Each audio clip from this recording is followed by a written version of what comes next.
오늘 시마네현에서 독도의 날 행사를 대대적으로 합니다. 며칠 전부터 극우 단체들의 가두선전 차량들이 돌아다니고 있습니다. 여차하면 한국인 관광객과의 충돌이 벌어질 수 있는 살벌한 상황입니다. 특히 혐한 분위기가 가장 심한 오사카에서는 한국 대사관까지 나서서 폭력을 당하지 않도록 먼저 안전을 지켜라 라는 경고문까지 발표했습니다. 일주일 전부터 일본 전역에서 우익단체들의 시위가 계속되고 있고 도발적인 차량 시위로 시끄럽습니다. 정치 결사 조국 방위대라는 우익단체도 며칠 전부터 오사카 전역을 휘젓고 다니면서 선전전을 했습니다. 2월 내내 확성기를 켜고 시내를 누비고 다녔습니다. SNS를 통해 중계하면서 22일은 독도의 날이다. 정부는 당장 무력으로 탈환해라 라고 외치고 있습니다. 한국인에 대한 온갖 악의적인 발언을 확성기로 가두선전을 하고 다니고 있습니다. 오사카에는 혐한 활동을 하는 극우단체들이 각 지역별로 상당히 많이 있습니다. 조그만 동네마다 제특회부터 별의별 이름의 단체가 많이 있습니다.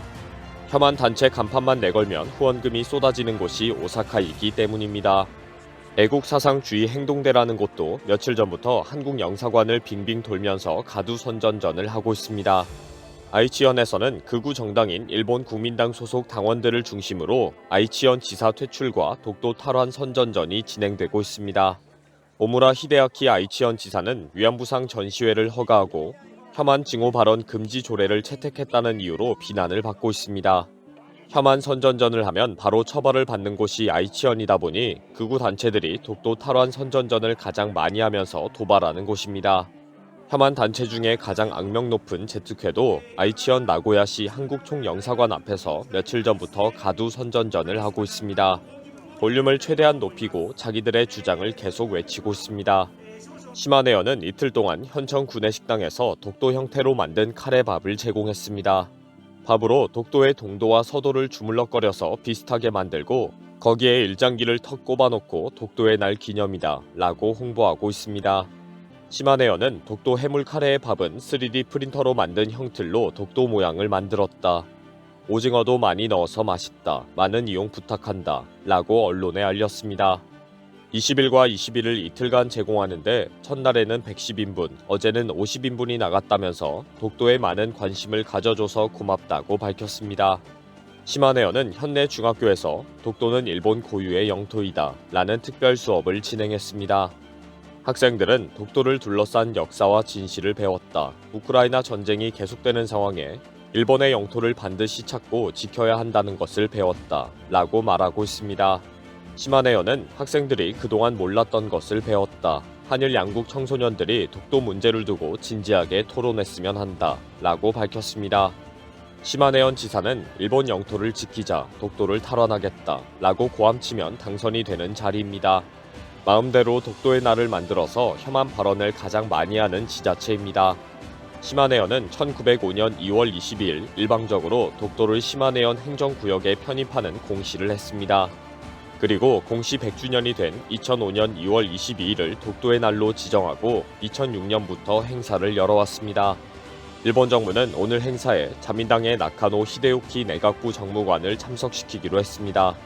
이에 대해 시마네현은 총리나 장관이 참석해야 한다. 11년째 차관급이 참석하고 있다. 라며 비판 성명을 냈습니다. 방송들도 어제부터 독도 관련 보도를 계속하고 있습니다. NHK는 과거 일본인들이 독도에서 강치를 잡았다는 기사를 발견했다.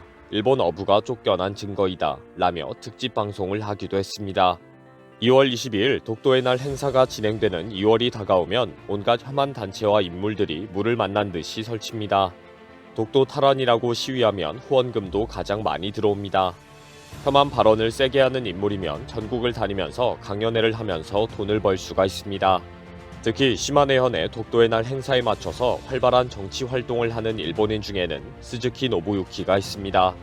일본 국민당의 대표인 스즈키는 지난 2012년 6월 19일 일본 대사관 앞에 있는 위안부 소녀상에 일장기와 함께 말뚝을 설치했던 인물입니다. 말뚝에는 철자가 틀린 한글로 다케시마는 일본 땅이라는 글귀가 적혀 있었습니다. 스즈키는 이 사건으로 한국에서 구속영장 발부와 수배가 내려졌고 재판에 넘겨졌습니다. 이 사건으로 일본에서 일약 혐한 대표 주자로 주목을 받으면서 그해 9월에는 일본에 있는 윤봉길 의사 순국비에도 타케시마는 일본의 고유 영토이다 라고 적힌 나무 말뚝을 받고 윤 의사를 테러리스트라고 모욕하는 시위를 했습니다. 검찰이 소환을 통보하자 서울중앙지검에 다시 말뚝을 보냈습니다. 그리고 2013년 일본 참의원 선거에 출마하면서 선거 벽보에 온통 혐한 글로 도배를 하면서 혐한 일본인들의 지지를 호소했지만 낙선하고 맙니다. 2015년 5월에는 경기도 광주에 있는 나눔의 집에 소녀상 모형과 함께 말뚝을 국제우편으로 보내기도 했습니다. 현재 스즈키는 지명수배 의원이라는 책을 출판하고 혐한 활동으로 먹고 살고 있습니다. 며칠 전부터 일본에서 혐한 시위가 거칠게 진행되면서 독도 탈환, 한국 단교, 한국인 입국 금지 등의 구호가 외쳐지고 있습니다. 특히 한국 대사관이나 영사관 주변을 맴돌면서 확성기로 주장을 크게 방송하는 가두 선전전을 펼치고 있습니다.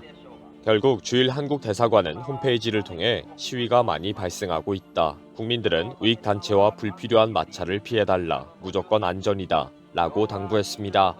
주 오사카 한국 총영사관도 우익단체가 차량 및 거리 시위를 진행하고 있다. 영사관 인근에서 시위가 예정되어 있다. 라고 밝혔습니다. 특히 오사카는 일본에서 가장 혐한이 심각한 지역이기 때문에 특별한 주의를 요청했습니다. 2016년에는 도톤보리에서 14세의 아들이 일본인 남성으로부터 갑자기 발길로 복부를 차이는 공격을 받았다는 글이 인터넷에 올라온 적이 있습니다. 아버지도 아들을 보호하려다 팔에 공격을 받아 크게 부어올랐다고 전했습니다. 당시 이 사건 다음날 고추냉이 테러가 발생할 정도로 혐한으로 폭력까지 자행하는 징후 보복으로 이어졌다고 한일 간의 큰 화제가 되었습니다. 이후 오사카에서는 크고 작은 혐한 테러가 계속 발생해 왔습니다. 지난 2018년 3월에는 오사카에서 29세의 한국 남성이 편의점에서 갑자기 45세의 일본 남자에게 칼로 찔리는 살인미수 사건이 발생했습니다. 일본어를 잘 못한다며 시비를 걸더니 편의점까지 따라와서 갑자기 범행을 저질렀다는 것입니다. 당시 한국 언론에서는 한국인 관광객을 향한 살인미수 사건으로 대대적으로 보도되었습니다. 오사카에는 유별나게 혐한 단체가 많습니다. 조선인이 없는 일본을 목표로 하는 모임 등 혐한 단체들이 활발하게 활동을 하고 있습니다. 오사카시에서도 혐한 분위기를 심각하게 보고 헤이트 스피치 억제 조례까지 만들어 대응하고 있습니다.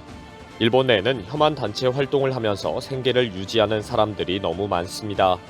이들이 퍼뜨리는 거짓 정보와 주장이 항상 일본인들에게 환영을 받고 확산이 됩니다. 오늘 시마네현의 독도의 날 행사 때문에 생계형 혐한 활동가들이 가두 선전전을 하고 있습니다. 오늘 한국인 관광객들이 피해를 입지 않아야 합니다.